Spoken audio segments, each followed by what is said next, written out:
الحمد للہ کفا وسلام علی عبادہ الذین اصطفیٰ اما بعد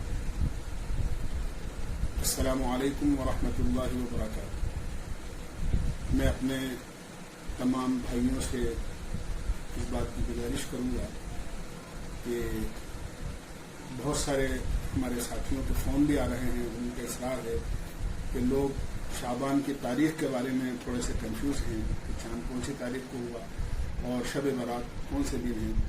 اس لیے یہ چند گزارشات شعبان کے مہینے اور شب برات سے متعلق مجھے کرنی ہے۔ آپ حضرات اس کو غور سے سماعت فرمائیں۔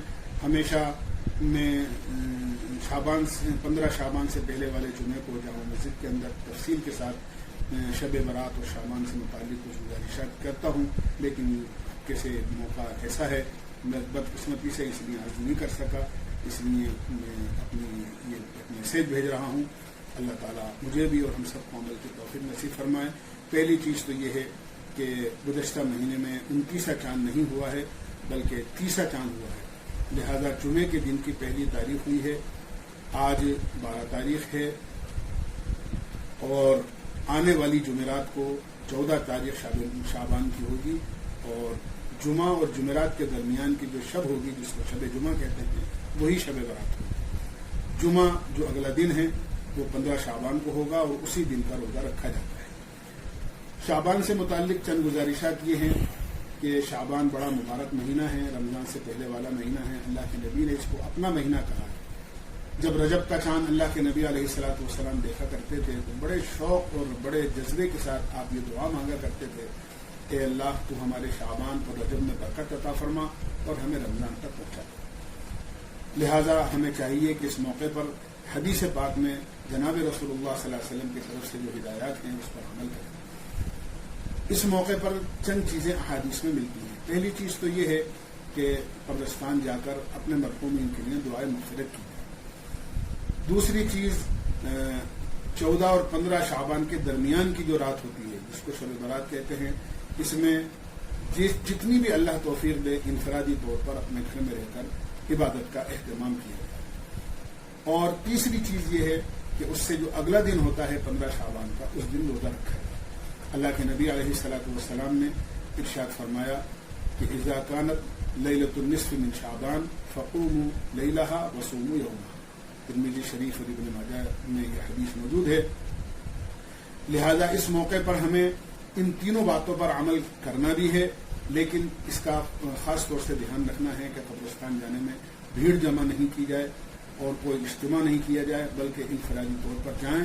اگر انفرادی طور پر جانا ممکن نہ ہو لاک ڈاؤن یا کرفیو کی وجہ سے، تو اپنے گھر سے ہی اپنے مرحومین کے لیے دعائے مغفرت کر دیں، انشاءاللہ ان کو اس کا ثواب پہنچے گا اور ہمیں قبرستان جانے کا ثواب ملے گا۔ دوسری چیز یہ ہے کہ شب برات کے اندر رات کو اللہ سے خوب دعائیں مانگی جائیں، نوافل پڑھی جائیں، عبادت کی جائے، اور خاص طور سے اللہ کی طرف سے بہت زیادہ توجہ اور رحمت بندوں کی طرف ہوتی ہے، اور اللہ تعالیٰ انتہائی بندوں کے قریب ہو کر آسمان دنیا پر آ کر آواز لگاتے ہیں، ہے کوئی استغفار کرنے والا اور اپنے گناہوں سے مغفرت چاہنے والا، توبہ کرنے والا جس کی میں توبہ قبول کروں، ہے کوئی رزق چاہنے والا جس کو رزق عطا کروں، ہے کوئی کسی بیماری میں مبتلا جس کو میں عافیت اور صحت اور سلامتی بخشوں۔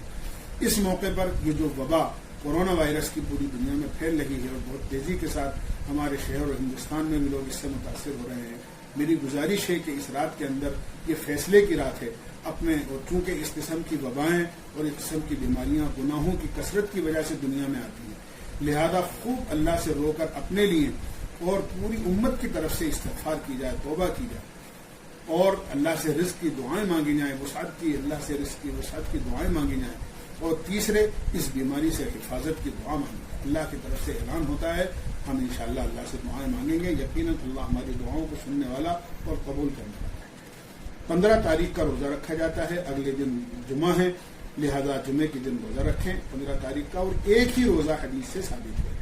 بعض لوگ یہ سمجھتے ہیں کہ دو روزے صرف محرم میں رکھے جاتے ہیں، 9، 10 کا یا 10، 11 کا۔ اس موقع پر نفلی روزہ ہے، جو رکھ سکتا ہے رکھے، لیکن صرف ایک روزہ 15 شعبان کا رکھا جاتا ہے، لہذا روزے کا اہتمام کریں۔ دوسری چیز یہ ہے کہ اب کیسے شب برات جمعے کی شب کو آ رہی ہے. جمعے کی شب تو ویسے ہی فضیلت کی شب ہے، خاص طور سے اس وقت میں شب برات بھی اسی رات میں ہے، لہذا خوب عبادت کا اللہ سے اہتمام کیا جائے اور پوری امت انسانیت کے لیے خیر کے فیصلے کی اللہ سے دعا مانگی جائے. یہ میں گزارش کروں گا. دوسری چیز یہ ہے کہ ذرا سا ہمارے پرشاسن کی طرف سے بھی اور دوسرے حکومت کے جو افراد ہیں ان کی طرف سے بھی بہت زیادہ اصرار ہے مجھ پر کہ میں کوئی میسیج اپنے دوستوں کو اور اپنے تمام بھائیوں کو اور جے پور کے باشندوں کو دوں کہ اگر کوئی ٹیم آپ کے پاس آتی ہے جانچ کے لیے، اس بیماری کورونا وائرس کی جانچ کے لیے، تو آپ اس کا پورا تعاون کریں. جانچ کرانے میں اپنی بھی حفاظت ہے، اپنے گھر والوں کی اور سب کی حفاظت ہے، اس لیے کہ یہ ایسی متعدی بیماری ہے کہ خود جو اس سے متاثر ہوتا ہے اس کو بھی پتہ نہیں چلتا، اور جب تک اس کو پتہ چلے گا اپنی بیماری کا اس وقت تک قریب رہنے والے سینکڑوں لوگوں کو متاثر کر چکا ہوتا ہے. لہذا اس میں اپنی بھی حفاظت ہے اور گھر والوں کی بھی حفاظت ہے اور پوری انسانیت کی انشاءاللہ حفاظت ہے. ان کا تعاون کرے اور جانچ کرانے میں کسی قسم کے جھجکے نہیں. بلکہ مجھے معلوم ہوا ہے کہ رام گنج بازار کے اندر جہاں جچہ خانہ ہے وہاں باہر کوئی سینٹر قائم کر دیا گیا ہے. جانچ کرانے والے لوگ وہاں جائیں، اپنا سیمپل دے دیں. اگر خدا نہ خواستہ کسی کا پازیٹیو آتا ہے تو پھر اس کو آئسولیشن کیئر کر دیا جائے گا گورنمنٹ کے قانون کے مطابق، اور اگر اس کی رپورٹ نگیٹو آتی ہے تو آپ اپنے گھر میں رہیں، انشاءاللہ آپ کو کوئی نہیں ہے. اس کا خاص طور سے اہتمام کیا جائے. میں امید کرتا ہوں اپنے تمام ساتھیوں سے انشاءاللہ سب لوگ اس کا اہتمام کریں گے. میرے لیے بھی اور اپنے لیے بھی اور پوری انسانیت کے لیے اللہ سے خیر اور بھلائی کی دعا مانگیں گے. اللہ تعالیٰ مجھے اور ہم سب کو عمل کی توفیق نصیب فرمائے. وآخر دعوانا الحمدللہ.